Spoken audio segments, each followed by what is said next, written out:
Nous allons découvrir ensemble le Caire, puis Assouan, et puis nous allons remonter le Nil jusqu'à Karnak. À Karnak, on découvrira de l'autre côté du Nil la vallée des rois, la vallée des reines et les colosses eux-mêmes. Un beau séjour que vous avez fait et que vous allez maintenant revivre.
Là, ça remonte.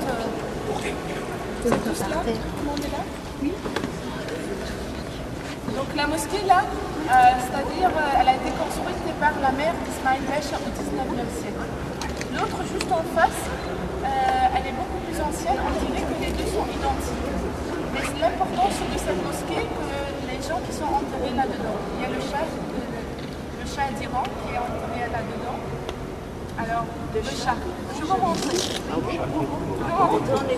Il est mort ici.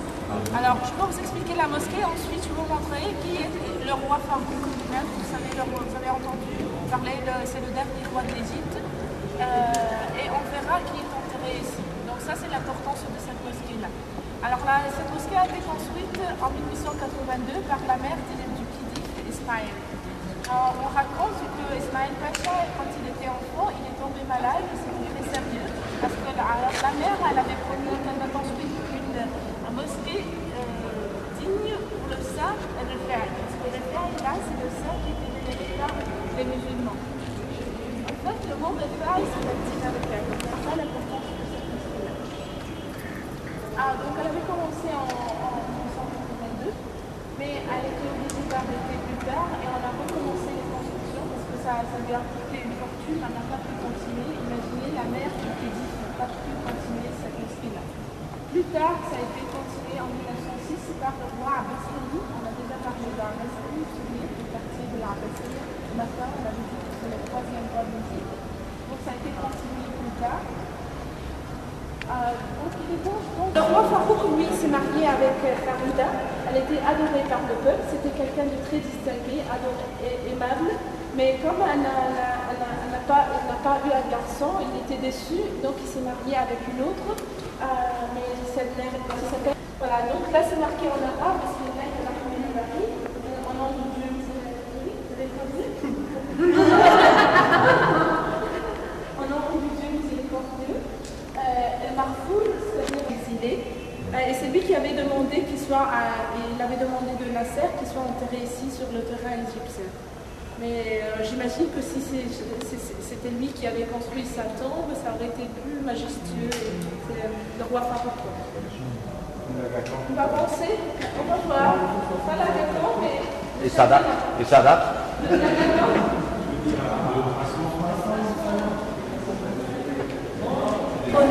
Alors même sa femme, elle ne s'appelait pas Farida. Il a changé son nom en Farida parce que la lettre F lui porte toujours du bonheur. Et sa sœur, là, donc le Chadira, il était marié à sa sœur, mais ça n'a pas marché. Il s'est marié à Soraya. Soraya, c'est une histoire d'amour, une très belle histoire d'amour. Elle ne lui a pas apporté le garçon qu'il voulait. Il s'est marié à Falakriba, ça n'a pas servi parce qu'il a été exilé aussi.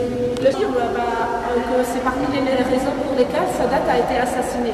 Comme il a accepté qu'il soit. Et lui, il avait le cancer, il est mort à cause de ce cancer ici en Égypte. Et c'est sa sœur jumelle qui venait surtout visiter, mais elle est décédée. Voilà, il y a les versets du Coran. Voilà, je vous laisse donc 10 minutes pour prendre les photos, mais on va se dépêcher pour la visite de la semaine. On va sortir par le même endroit. On se voit dans le bus. وأن تعفوا أقرب للتقوى ولا تنسوا الفضل بينكم.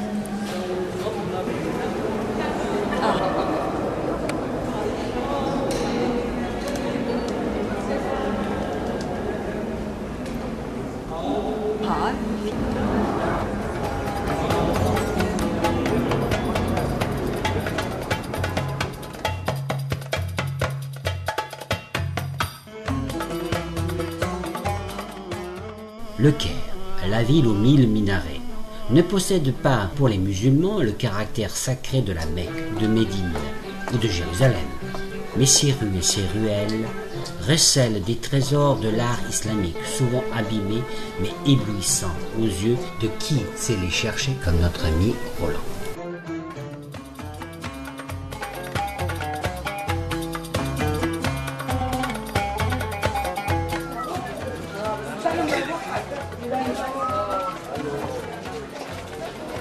Voilà.